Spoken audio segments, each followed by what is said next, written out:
How's it going, you guys? This is Tech HD coming at you with a brand new video, and I know some of you guys are into the latest type of tech, so you guys know about CES 2016. Basically, for those of you guys that don't know, it's the Consumer Electronics Show, and it happens every first week of January. Now, basically, it's these companies, these very popular companies that announce the latest things that's gonna be coming out in 2016. Some of these things are very interesting, some of these things are really cool, but some of them are pretty weird at some points. So what I decided to do is tell you guys my top 5 cool CES 2016 tech. So let's get right into it. So the first that I think is very cool is a drone, but not just any drone. It's a human-sized drone that can fly you around without a pilot. It's called the EHang 184, and it's the world's first passenger-ready drone. It has a total of 8 rotors pushing 142 horsepower and could go as high as 11,000 feet and could go up to 62 miles per hour. They say that you don't need a license to fly it and that it will soon be legal in the US. But what's not cool is that it could only fly for 23 minutes and it's not legal in the US. They're trying to get it legal in China first and then later on in the US. What's also not really cool is that the EHang says that it will be worth around $200,000 to $300,000, which is an insane number. But if you think about it, it's kind of a flying car.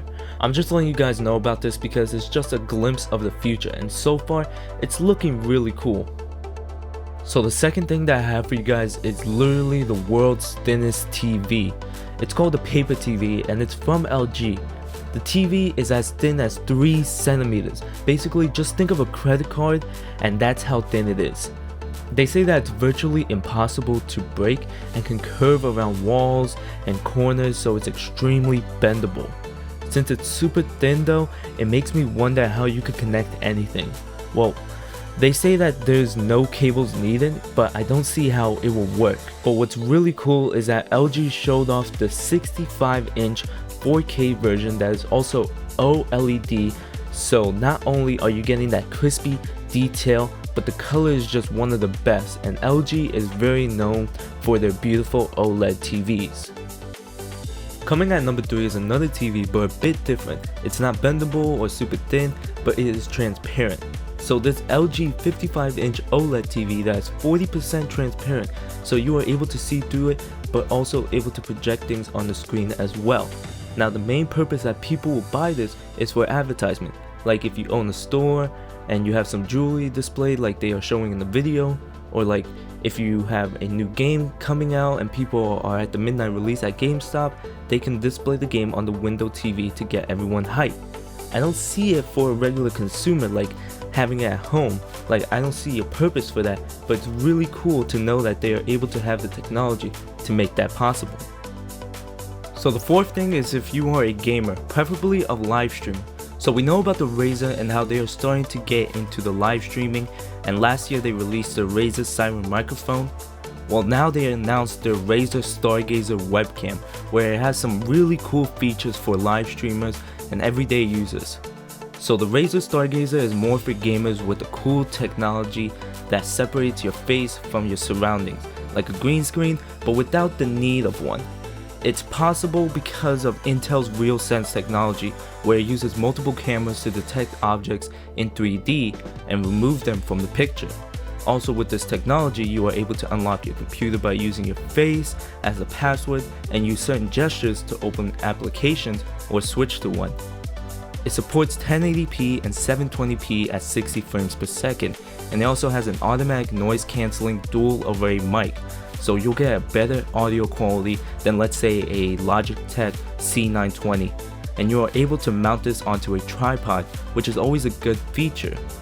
Now the only issue are the requirements, which are you need to be using a computer that has Windows 10 with a USB 3.0 port and a 6th generation Intel Core processor, which will not allow certain people to use the webcam at its full potential. And then there's the price. This webcam goes for around $200, which is a crazy price for a webcam, but if you have the money for it and you are a live streamer, then go for it. Some things that I want to mention is on some of the examples of the green screen feature, you can still see certain gray spots behind or next to the person. The reason for that is because as of right now it is a prototype, and they could easily fix that with the software update. Also, it was taken at CES, so there were multiple people walking around behind the person and a lot of different types of lightings, so it couldn't get the accurate effect. Normally for live streamers, there's good lighting hitting the person and no one walking behind you. So the last thing that I have for you guys are the Sennheiser Orpheus. Before we get more into these headphones, I just want to let you guys know right now that these cost $50,000. That's insane of a price for a pair of headphones, but let's go into more before you guys go berserk. Now, the Orpheus comes with a solid marble amp with a case that is made out of glass for the headphones, and it is built into the amp. And the dials on the amp is made out of a single piece of brass before plated with chrome. When you turn on the amp, these 8 tubes show up from the top of the amp and start to heat up, and those are the amplifiers. The reason for the tubes are because they provide a very low distortion and noise level, so the audio quality will be even more rich and clear.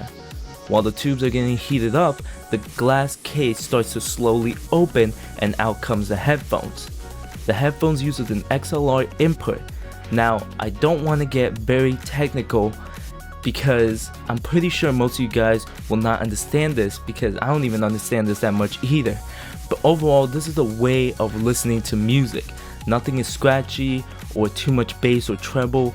Everything is balanced, and if you ever get the chance to try these out, you will never listen to music the same way, unless you buy these. So there you guys have it. Those are my top 5 cool CES 2016 tech. There's obviously so much more than that, but those are my favorite things at CES because of how crazy cool the products are and how much technology have become. So there you guys have it. Hope you guys enjoyed the video. Please like, comment, subscribe. Follow me on Facebook, Twitter, YouTube, Instagram, and Twitch. As always, this is Tech HD, and I'll catch you guys in the next video. Peace!